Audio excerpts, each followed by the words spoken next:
Olá pessoal, É, continuando então, nós paramos nesse passo a passo, supondo que nós já fizemos toda a validação dos objetivos estratégicos da empresa, já temos a relação de projeto Six Sigma. O passo que a gente tem que ver agora, a ferramenta que a gente vai ver agora, é a matriz de priorização, que está aqui nesse passo 3, nesse passo 4, cujo objetivo é permitir a seleção dos projetos de modo mais racional e objetivo, que deverão ser executados na nossa empresa. Bom, a matriz de priorização então teria esse formato que vocês estão vendo aqui. E percebam que não é nada novo, tem uma estrutura semelhante à da própria matriz Gucci. Nós temos alguns critérios de seleção que são colocados aqui nessa primeira coluna, desculpa, nessa primeira linha aqui. E esses critérios de seleção são definidos pela empresa, tá? Existem critérios que são padrão, são critérios que são comumente utilizados, são critérios mais gerais, mas que se aplicam para uma diversidade de casos e que permitem uma análise comparativa bem interessante. Por exemplo, forte contribuição para o alcance das metas estratégicas da empresa. Lembrem que nós falamos sobre isso. Todo e qualquer projeto elaborado, idealizado, tem que ter essa propriedade. Mas certamente alguns podem ter um impacto maior, podem ter uma contribuição mais forte. E esse seria, então, um fator importante de comparação. Forte contribuição para o aumento da satisfação dos clientes e consumidores, da mesma forma, é outro requisito. O Seis Sigma existe para gerar ganhos financeiros. Um dos meios para isso seria o aumento da qualidade, da percepção de valor, da satisfação do cliente externo. Então, qual dos projetos gera mais impacto em relação a isso? Chance elevada de conclusão no prazo, que é uma questão operacional. Como a gente viu, tem repercussões financeiras, organizacionais, quando um projeto é atrasado de modo significativo. Retorno sobre o investimento. Qual o ganho financeiro que a empresa vai ter, aí sim, em termos de redução de custo. Tendência do problema ou oportunidade. A tendência do good, será que isso vai se agravar ainda mais? Disponibilidade de equipe de trabalho motivada. Eu tenho pessoas motivadas e qualificadas que possam conduzir esse projeto de forma adequada. Conhecimentos importantes gerados para a empresa, qual o nível de aprendizado, qual o know-how que vai ser internalizado. Então, são alguns critérios que podem ser usados. Lógico, vários outros podem ser inseridos. Você pode trocar, você pode acrescentar. Percebam também que existem indicadores voltados diretamente ao resultado da empresa e outros que são voltados a uma condição de gestão adequada do projeto. Se, por exemplo, nós não temos uma boa condição de cumprimento de prazo, se nós não temos a disponibilidade de equipe para trabalhar nesse projeto, isso dificulta. E pode ser que ele seja inviabilizado não porque não vai gerar resultados, ele pode gerar, mas pela dificuldade da sua condução e dessa forma de alcançar esses resultados. Cada um desses critérios deve ser avaliado, deve ser ponderado com um grau de importância.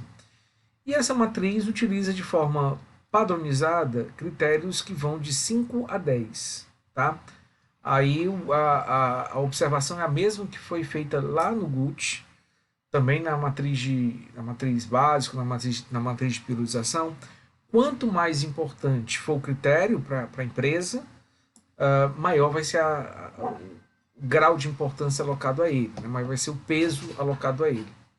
Então, 5 é um critério de pouca importância, 10 é um critério de elevada importância.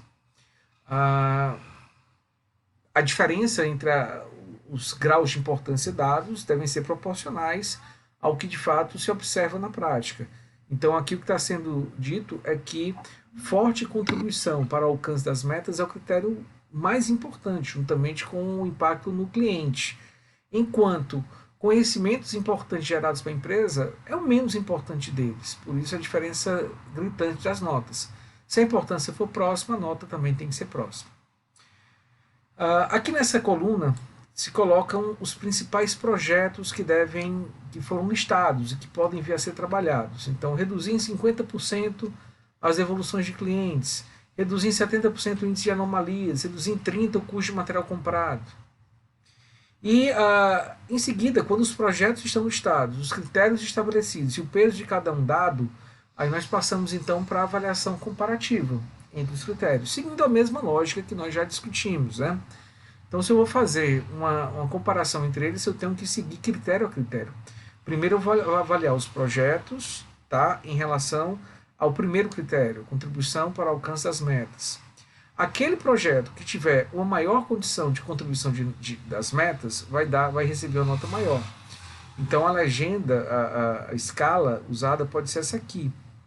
Então, se for 5, esse critério é fortemente atendido, 3 moderadamente, 1 fracamente e 0 não é atendido.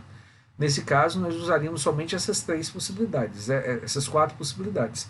Nota 0 se não há atendimento, 1 atendimento fraco, 3 moderado e 5 forte. Então, essa avaliação comparativa continua até o final, e quando os resultados forem alcançados, é feita a multiplicação. Então, 10 vezes 3, 30, 10 vezes 5, 50, 9 vezes 3, 27. E aí, esse valor, esse produto realizado é então somado. Então, é somado os produtos, tá? Então, 30 aqui, 50 aqui, 27 em seguida. Então, vamos somando esses valores até chegar na pontuação. Qual é o projeto que deve ser priorizado? Aquele que tiver uma pontuação maior ao final de tudo. Então percebam que a ferramenta não é um passe de mágica, ela deve ser discutida em todos os seus aspectos, desde o seu preenchimento com os critérios, com os graus de importância, até a avaliação comparativa, portanto um brainstorming é fundamental para que isso aconteça.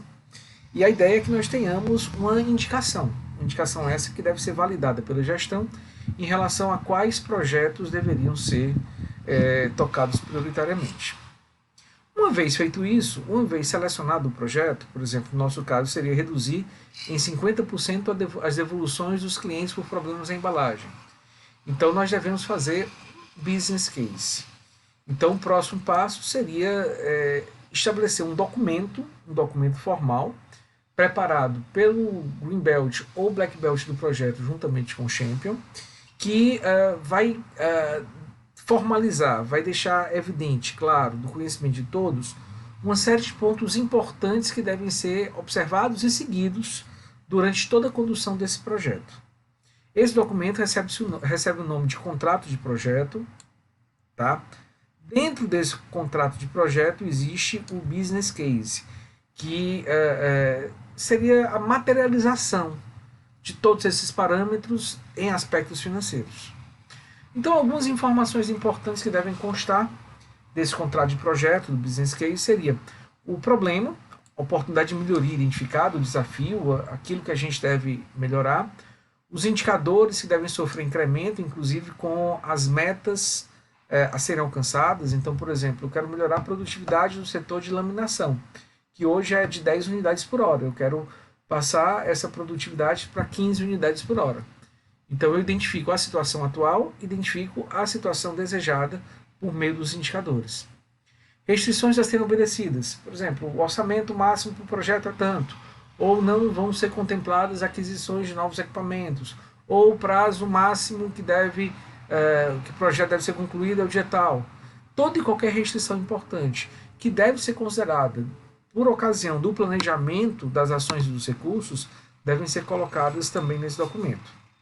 Formação e atribuições do time de melhoria, aquele core central, né, aquele núcleo duro da equipe, que vai participar de modo mais frequente, mais intenso de todo esse trabalho. Então aparece o Green Belt, o Black Belt, eventualmente alguns auxiliares, é uma equipe normalmente pequena, mas que pode ser agregada em determinados momentos com novas pessoas para a realização de etapas ou trabalhos específicos. E um cronograma de trabalho, com estimativa de prazos e as principais atividades que devem ser executadas. Lógico, é um cronograma preliminar, ainda vai ser feito um levantamento de dados, uma investigação do processo de modo mais preciso, e é fundamental que após essa investigação, aí sim nós tenhamos um plano de ação um pouco mais detalhado. Mas esse cronograma, em linhas gerais, estabelecendo os principais marcos do projeto, é importante já seja estabelecido.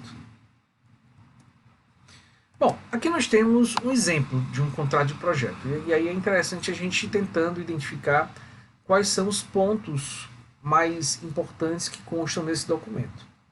Então, aqui nós temos a equipe, tá? Vocês percebem aqui a designação de quem vai fazer parte dessa equipe.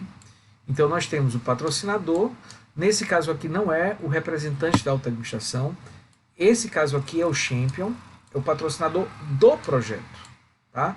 O champion pode também ser chamado de patrocinador do projeto. O patrocinador do Seis Sigma, ou seja, de todas as iniciativas Seis Sigma da empresa, é da alta administração. Mas aqui a gente está falando do patrocinador desse projeto em particular, que é o gestor da área que mais tem interesse. O líder da equipe, aqui deve ser o Black Belt ou Green Belt, e os demais integrantes. São pessoas que devem ter alguma formação, podem ser Green Belts, pode ter um Yellow Belt aqui no meio, mas não vão conduzir, mas vão participar de modo mais ativo desse projeto, auxiliando diretamente o líder da equipe na realização das principais atividades. Em seguida, nós temos o contexto ou a descrição do projeto, em que a situação atual é elencada, e a partir daí se procura definir o problema que nós queremos resolver, o desafio, a melhoria que nós queremos alcançar. Então, nesse nosso exemplo é dito, nossa empresa possui 42 máquinas injetoras que precisam realizar setup para trocar o molde de injeção. O contexto é esse, eu quero trabalhar nessa troca de ferramentas. E o nosso problema em relação a isso é que o tempo de máquina parada é muito alto.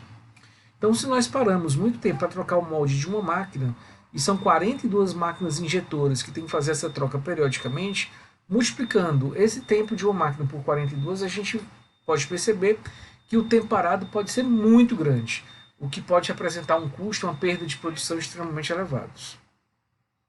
Esse contexto / descrição é desdobrado nessas questões, questão 1 e questão 2. Aqui eu vou tentar especificar um pouco melhor qual é a nossa situação atual e aonde nós queremos chegar. Então, o que estamos tentando realizar e como saberemos que a mudança é uma melhoria. Então, o que nós estamos querendo realizar? Nós queremos reduzir o tempo de máquina parada de setup em 50% até o mês de janeiro. Quais são os indicadores? O tempo em horas por semana de máquina parada para setup. Hoje, situação atual é 500 horas semanais. Como eu quero reduzir esse tempo pela metade, eu quero chegar a 250 horas semanais. Bom, percebam que com essa designação, aqui eu tenho um indicador claro que vai ser perseguido. Podem ter mais indicadores, podem ter vários indicadores aqui sendo usados para caracterizar essa situação de melhoria, mas por mais que eu coloque indicadores operacionais, pode não ficar claro a relevância, tá, prática desse projeto, né, o ganho que a empresa pode vir a ter. Afinal, tudo bem, eu vou ter 250 horas paradas a menos. Isso significa o que na prática? Para responder essa questão é que entra o business case. O business case basicamente pega a descrição do problema, tá? Aquilo que a gente quer melhorar, e a meta, qual vai ser o impacto. E a gente tenta então estabelecer a partir daqui números, valores financeiros, qual o impacto no negócio. Por exemplo, aqui uma situação hipotética, tá? Vamos já continuar esse exemplo, mas ela não diz respeito diretamente a ele. A redução de entregas atrasadas em 15% para 3% era aumentar a satisfação dos clientes e reduzir custos de multas contratuais em 350 mil em um ano. Nessa questão 1 aqui, nessa questão 2, eu talvez só abordasse isso aqui, a redução de entregas atrasadas de 15 para 3. Mas o financeiro tem que ser estabelecido pelo business case. E aqui nós temos então a transformação dessa informação em elementos financeiros. Se eu tenho um custo de R$140 por hora máquina parada, essa redução de 500 para 250 horas vai gerar uma redução de custo de 140 mil reais por mês. Agora, eu tenho condições de avaliar financeiramente o impacto disso. São então estabelecidas as principais atividades, aqui logicamente está bem sucinta, a gente pode ir um pouco mais além e colocar, como eu falei, os principais associados a prazos dentro desse projeto e, caso existam, as restrições para as principais atividades. Então esse documento é assinado pelo Black Belt, pelo Champion, é do conhecimento do sponsor e a partir daí passa a ser o documento que norteia a execução desse projeto.